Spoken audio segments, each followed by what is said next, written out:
Sugbuanong Olympian Mary Joy Tabal miapod-apod og mga running issues ngadto sa mga sakop sa Dragon Boat Team Youth Athletes sa Philippine Accessible Disability Services Incorporated. Siluan Mirundina sa report.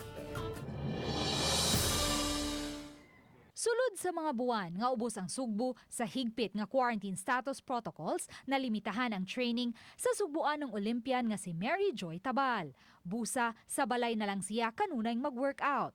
Sa lockdown, nakapamalandong usab siya sa mga grasya nga iyang nadawat nga mao'y nagdasig kaniya nga mupaambit sa mga grasya sa mga kaubang atleta. My sponsors bitaw are still very intact sa ako and checking on me kung unsa akong gipamati or how am I. So gahatag support gyapon sila nako, and then moto naka-think ko na if makahatag ba sila sa mga uban bata pod, and then this I know daghan private companies and good people na willing bitaw mo help. Ang ilaha lang is di sila kabalo kung kinsa ilahang tagaan. Napilian niya ang youth athletes sa Dragon Boat Team nga sama kaniya kaniadto nag-training nga way saktong running shoes. Part sa ilang training is kanang 3 times a week or 2 times a week gadagan sila to improve their endurance. So naagid sa ilahang training pod ang dagan.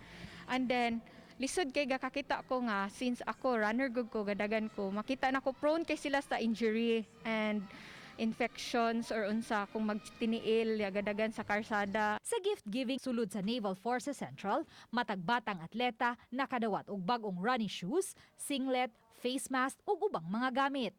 Usa kanila ang 13 anyos nga si Daniel Zapanta nga taga Pusok, Dakbayan sa Lapu-Lapu. Gusto ko may mong athlete para maka-inspire sa mga bata, makatabang sa pamilya.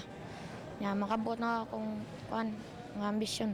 Samtang sa Agosto, gikatakdang mularga sa Baguio si Tabal alang sa iyang training isip pagpangandam sa marathon sa Tokyo, Japan karong Oktubre 17.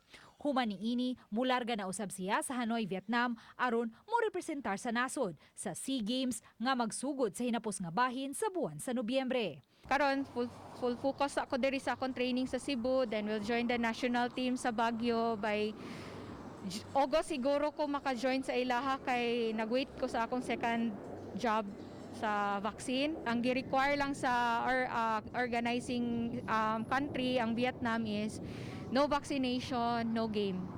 So mo na karon ang mga national athletes nag-start na pod sa ila vaccination. Uban ni Marlon Malgazo, Luan Marondina, Balitang Bisdak.